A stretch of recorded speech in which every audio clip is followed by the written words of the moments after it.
People like to pick on YouTube's, let's say, peculiarities, but Twitch has some interesting things to discuss as well. The platform is quite different to YouTube, of course, being streaming focused and all, so a lot of things are handled in a different manner. Something I've been curious about is Twitch's prohibited games list. I first stumbled upon it when I started streaming last year. Yes, I did stream before. I really need to start doing that again. Anyway, I thought it would be interesting to talk about the Twitch banned games list and talk about a few things related to it. And no, don't worry, I'm not going to go and show you anything sketchy in this video. This channel won't go above Senran and Kagura levels of fan service. According to Twitch, games rated adult only by the ESRB are automatically not allowed, which is sensible enough. Content that violates community guidelines isn't allowed either, of course. And the community guidelines are, somewhat similar to what you see with YouTube as well, so nothing new here. But Twitch also compiled a list of non-adult rated games that are prohibited.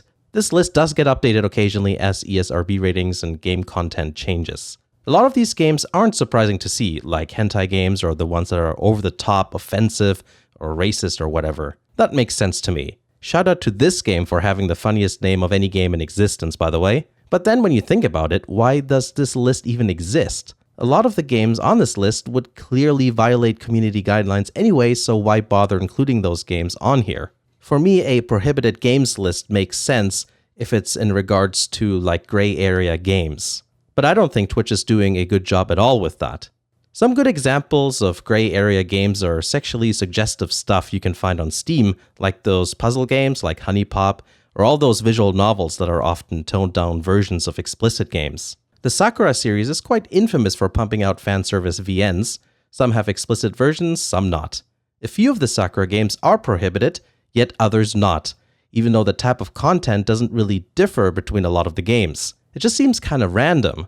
I can't stream Sakura Angels, which only has fan service, yet I could play Sakura Nova, which has a tame and explicit version. Obviously, the explicit version wouldn't be allowed anyways, but I think you know what I mean here. So if I can't play Sakura Angels based on the content, then going by that logic, I shouldn't be able to play the tame version of Sakura Nova either. Yet apparently, according to this list, it's fine. And here's the funniest part of all. You can even search for some of these supposedly prohibited games and find content for them. And I'm not talking about people purposely neglecting to properly categorize the videos. What I'm talking about is that a lot of these banned games actually have categories in Twitch's system.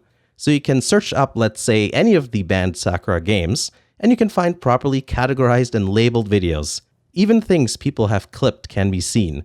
How's that even possible? It might not sound like a big deal to some of you, but consider this scenario. Let's say you want to stream Sakura Dungeon, the tame version you can get from Steam, which is basically a dungeon crawler with a bit of fan service. Certainly much less fan service than Senran and Kagura games, which are all allowed by the way, and Xseed even does occasional official streams of them. Before streaming, there's always a bit of setup work to do on the dashboard, and you can change the title and select the game you're playing. See that? No problem. You can just select a prohibited game from the drop-down menu, even though Twitch says, and here's the quote, "In order to discourage sharing this content, all titles on the list are removed from the game selector found on the broadcaster dashboard." Just the fact that you can select it will make people think that they can stream some of those games, especially when it says that on the actual page. To me, it just sounds like a really easy way for people to accidentally get into trouble with Twitch, even though they don't mean to, cause any trouble on the platform. And I really don't like the idea of that. Twitch should just remove the games from being selectable, just like they said they did. And they should get their act together and do a proper job on their list while they're at it. In the end, I get the idea behind prohibiting certain games. It's supposed to handle gray area matters and all of that.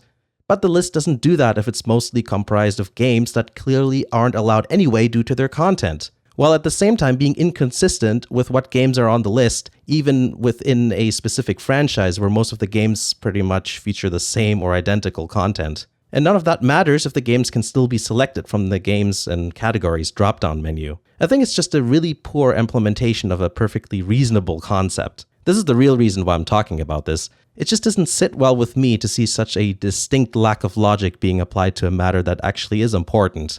And we've already seen how severe Twitch can be in terms of suspensions with the recent copyrighted music debacle.